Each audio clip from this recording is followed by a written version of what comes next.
Olá, cursistas de Geoestatística. Aqui é o professor Luiz Paulo e esse vídeo destina-se a apoiar vocês no estudo da últimas sessões da primeira parte desse curso. Nós vimos no vídeo anterior a introdução, do conceito de probabilidade e de variáveis aleatórias discretas. Nessa sessão nós vamos apresentar as variáveis aleatórias contínuas, em seguida as funções aleatórias e os modelos teóricos de variograma. Conforme a gente havia comentado em apresentações anteriores, o variograma é uma tabela, é um gráfico e, finalmente, é um modelo que é ajustado a esses dados. Na segunda parte do curso, nós vamos ver como é que a gente faz o ajuste de um modelo ao variograma experimental.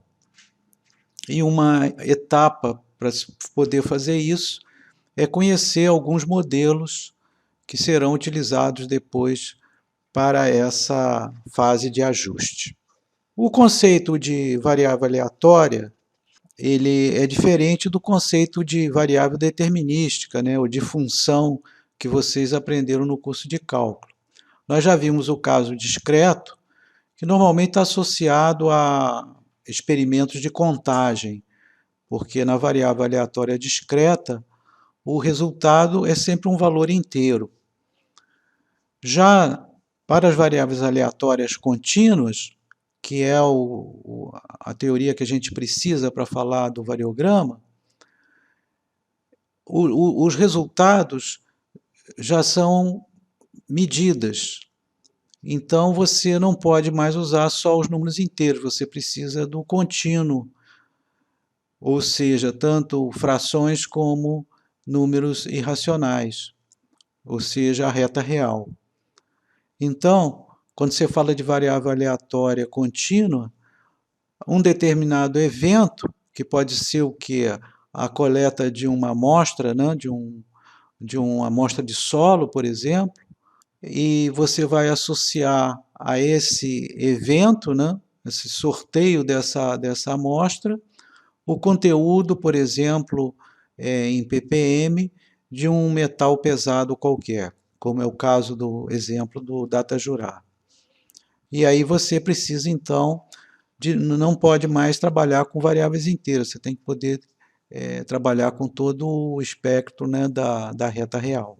As variáveis aleatórias contínuas, elas matematicamente, para você fazer a fundamentação delas, é bem mais complexo que no caso das variáveis aleatórias discretas. A gente não vai entrar nisso, mas a gente não acha mais a probabilidade da variável aleatória assumir um determinado valor, como era o caso do discreto. A gente sempre trabalha com intervalos. Então, agora, esses intervalos podem ser limitados acima ou abaixo, ou não, ou serem intervalos unilaterais. Então, você, daqui em diante, quando a gente trabalha com variável contínua, vai ser sempre com intervalos. A gente calcula a chance de uma determinada cadeia de valores pertencer a um intervalo e não mais de ser aquele valor. Então, essa já é uma mudança em relação ao que a gente viu no caso discreto. A forma de representar uma variável aleatória é diferente de uma variável determinística, ou uma função. Nós já vimos no caso discreto que a maneira de representar a variável aleatória é dizendo qual é a probabilidade de cada valor que ela assume. Nós vimos aí o caso da uniforme, da binomial, da Bernoulli, há uma série de outros modelos aí no livro texto. No caso contínuo, como a gente já comentou, não se fala na probabilidade de um valor, você sempre fala na probabilidade de um intervalo. E aí a gente usa duas funções que podem ser utilizadas para representar a variável aleatória contínua. Uma é a densidade, né, que é o F minúsculo, onde você, por cada intervalo, você tem o valor da função densidade. Se você calcular a área sob o gráfico, né, da função densidade, você tem o valor da probabilidade para uma ocorrência naquele intervalo. Né? Lembrem que as variáveis aleatórias contínuas elas são sempre avaliadas em intervalos. O que é bastante útil se você pensar em termos, né, de aplicações na área de geociências, seja a investigação pura ou a aplicação econômica, né, industrial. Muitas vezes você quer saber qual é a chance, né, do seu depósito ficar acima, né, do teor de corte, quer dizer, qual a proporção do teu depósito que está acima do teor de corte, né, que seria o volume bruto, né, de minério, por exemplo, que você teria. E a outra função que a gente usa para descrever a variável aleatória é a função de distribuição acumulada, a F grande, o F maiúsculo. Aí no texto vocês estão vendo dois exemplos de densidade, né, para uniforme e para a distribuição exponencial, que é uma distribuição com muitas aplicações relativas à vida útil de equipamentos.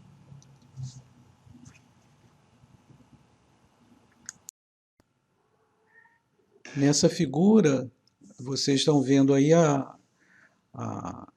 o gráfico da densidade da normal padrão. O que é a normal padrão? É uma normal com média zero e desvio padrão igual a 1.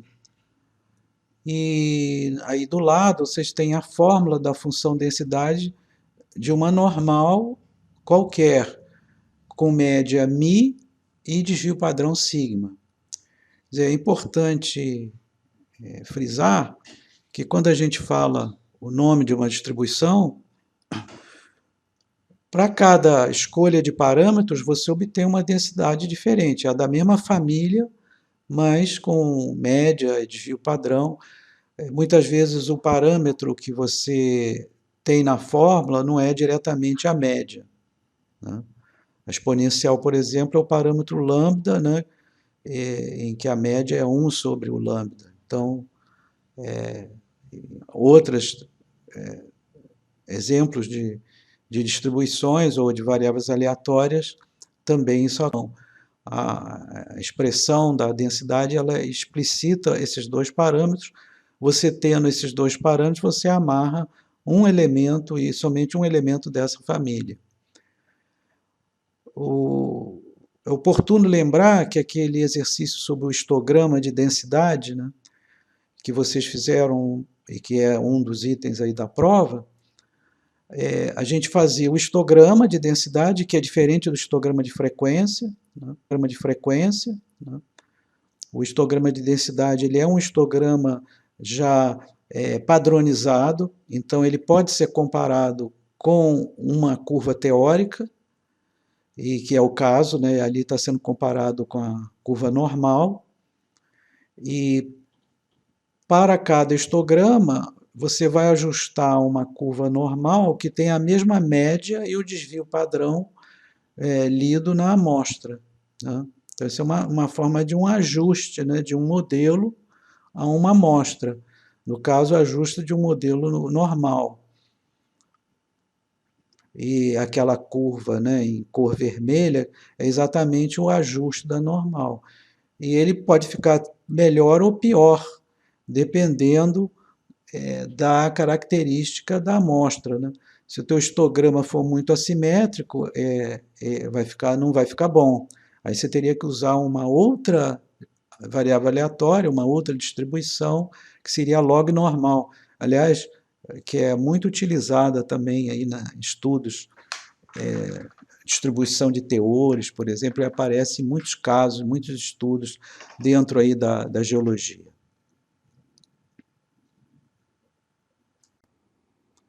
Além da função de densidade, uma outra função que descreve uma particular variável aleatória é a função de distribuição, a notação F maiúsculo, F de x. E ela diz para cada valor qual é a chance da variável aleatória ficar abaixo ou igual desse valor. No texto vocês estão vendo a expressão analítica para uniforme e para exponencial, que nós mencionamos aí anteriormente. E na letra C, a expressão para a função de distribuição acumulada da normal padrão, ou seja, com média 0 e desvio padrão 1. E ela tem inclusive uma notação especial, é φ de x. Do lado vocês veem o gráfico. Esse gráfico, que é esse tipo de curva, a gente chama de sigmoide. Todas as funções de distribuição acumulada, eles têm uma forma de sigmoide. O que diferencia é o alongamento. No caso da uniforme, aquelas curvas são bicos, entende? Então, mas preserva essa estrutura. E ela tem uma aplicação muito grande. Por exemplo, em meio ambiente, numa determinada bacia, você está preocupado em saber qual é a probabilidade do teor de oxigênio estar abaixo de um limite que é considerado crucial para a vida biológica naquela bacia. Você pode também pensar no complemento disso, aí você pensaria já numa jazida, você tem um teor de corte, aí você quer saber qual é a probabilidade, né, de naquela jazida os teores ficarem acima do teor de corte econômico, né? Então, como eu falei, né, quando você trabalha com variável aleatória contínua, usualmente você está pensando em intervalos. Assim como no caso discreto, o R dispõe de uma espécie de calculadora, né, para variáveis contínuas também. E aí você tem quatro funções, né, sempre pela primeira letra. O D, a densidade, né, o valor da densidade. O P é o valor da distribuição acumulada para um corte que você pode escolher, arbitrário, né, que você tem interesse. O Q, que é o quantil, quer dizer, se você quiser calcular, fazer o box plot, né, teórico, ou você calcular a decil, ela vai te dizer qual é o valor, né, para uma particular. No caso aí, o primeiro exemplo é com uniforme, né, qual é a probabilidade de ficar abaixo de determinado valor. E o último, que é o R, né, que é o handle, é uma amostra. Você gera agora uma amostra a partir de um modelo teórico. Você vê como é que a teoria, né, ela é rica. Antes a gente tinha uma amostra de observações. Aí construía um histograma de densidade. A partir daquele histograma de densidade e também das estatísticas, né, do sumário estatístico, você calculava a média amostral, o desvio padrão amostral. E aí você ajustava um modelo teórico. E agora a gente está fazendo o contrário, né? Do modelo teórico, você pode gerar uma amostra de sintética, que a gente chama, e que é muito utilizada, né, na simulação, como a gente vai ver no último tópico, né, do nosso curso. O último tópico aí dessa seção de variáveis aleatórias contínuas é o conceito de covariância, que pode ser enunciado tanto para um par de variáveis aleatórias discretas como contínuas. E nós vimos na parte exploratória o conceito de correlação, né? Uma medida da associação de dois atributos numa mesma amostra. Isso geralmente são estudos muito importantes, né? Você quer saber a associação, se você tem associação entre variáveis, isso pode ser muito útil, porque às vezes você tem acesso a uma variável, né, a um atributo em termos de amostra, e não tem de outro. E aí você pode, às vezes, dar informação do atributo que você tem, pelo menos alguma informação, tentar inferir alguma coisa sobre o outro atributo. Então, o estudo, né, da dependência estatística é muito importante. E a covariância é a expressão teórica dessa dependência. Nós vimos a correlação amostral, e aí embaixo vocês estão vendo o ρ de xy. O ρ é o coeficiente de correlação teórico, né? Ou seja, uma vez que você fez um modelo bidimensional, né? Ou seja, de um vetor aleatório de dimensão 2, você pode desenvolver, né, a expressão do coeficiente de correlação teórico.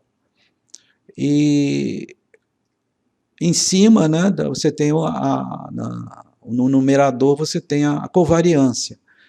Vai ser muito importante o conceito de covariância, porque ele está relacionado ao conceito de semivariograma, como a gente já vai ver agora nos próximos slides. Essa imagem ilustra qual é a modelagem que a geoestatística faz de uma área, não, onde uma ou mais atributos foram medidos. Quer dizer, o modelo está supondo que em cada ponto do espaço você tem a realização de uma variável aleatória. E aí está se colocando uma estrutura regular, mas a princípio, qualquer ponto do espaço você está associando uma variável aleatória. Esse conjunto, né, infinito até, né, de variáveis aleatórias é o que a gente chama de função aleatória. É um conceito muito mais amplo, né, que o de variável aleatória, e que tem uma caracterização muito mais complexa, que eu não vou me alongar nisso aqui, mas só para vocês terem uma ideia de que agora a gente passou de variável aleatória para função de função aleatória. Que você pode também falar que é um vetor aleatório de dimensão infinita e não enumerável. Então, uma coisa bem abstrata, né? Só para vocês terem ideia da generalidade do modelo teórico que está por detrás aí da geoestatística. Essa página do livro-texto tem dois resultados importantes. Um é que, pelo modelo de função aleatória ser muito amplo, com os dados que você dispõe, seria muito difícil você ajustar esse modelo. Então, você se restringe às funções aleatórias estacionárias, ou seja, a média tem que ser constante. A gente vai ver a importância disso mais adiante, quando a gente falar de drift, né, ou deriva. E a variância da diferença entre duas variáveis aleatórias separadas por h pode ser expressada por uma função de h. Essa função de h é o variograma, ou o semivariograma. Se você perceber, essa fórmula teórica ela tem uma analogia com a fórmula experimental que a gente já viu, né, nas sessões anteriores. E o segundo resultado importante é a relação entre o variograma e o covariograma. O que é covariograma? É a covariância entre duas variáveis distantes h. E o semivariograma é uma medida de dissimilaridade. E o covariograma é uma medida de similaridade. O que vem a ser isso? Se você tem duas variáveis próximas, muito próximas, a dissimilaridade delas é muito pequena, começando em zero. Por isso que o semivariograma começa de zero e vai crescendo, né? A dissimilaridade vai aumentando. Já o covariograma é o movimento oposto. Quando você está muito próximo, a covariância é muito alta. À medida que você vai se afastando, essa covariância vai caindo, então o covariograma vai caindo. Tá?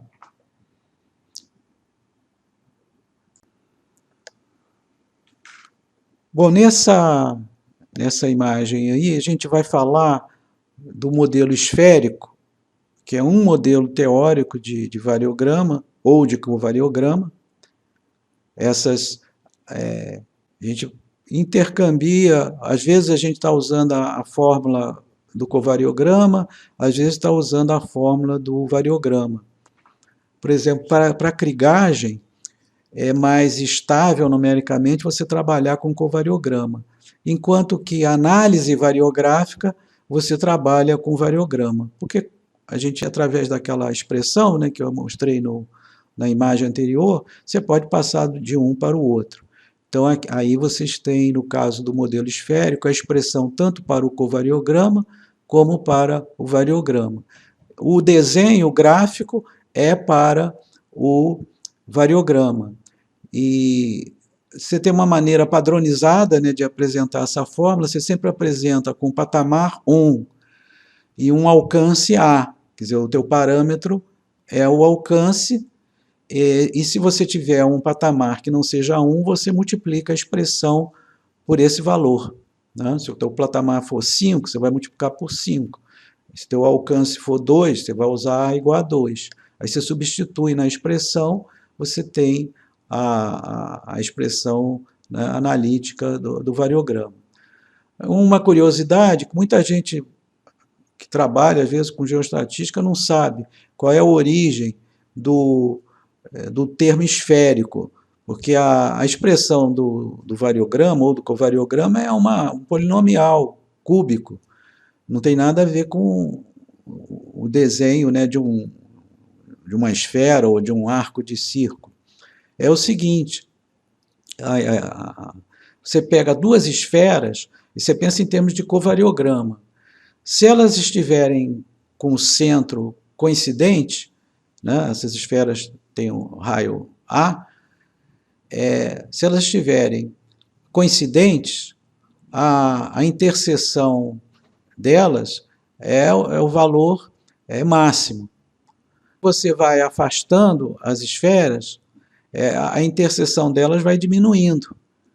E o volume dessa interseção é que daria o valor do covariograma para aquela distância h entre os centros da esfera, até chegar a um ponto em que as esferas não têm mais nenhuma interseção, e aí você chegou a zero, né? Você chegou na similaridade zero.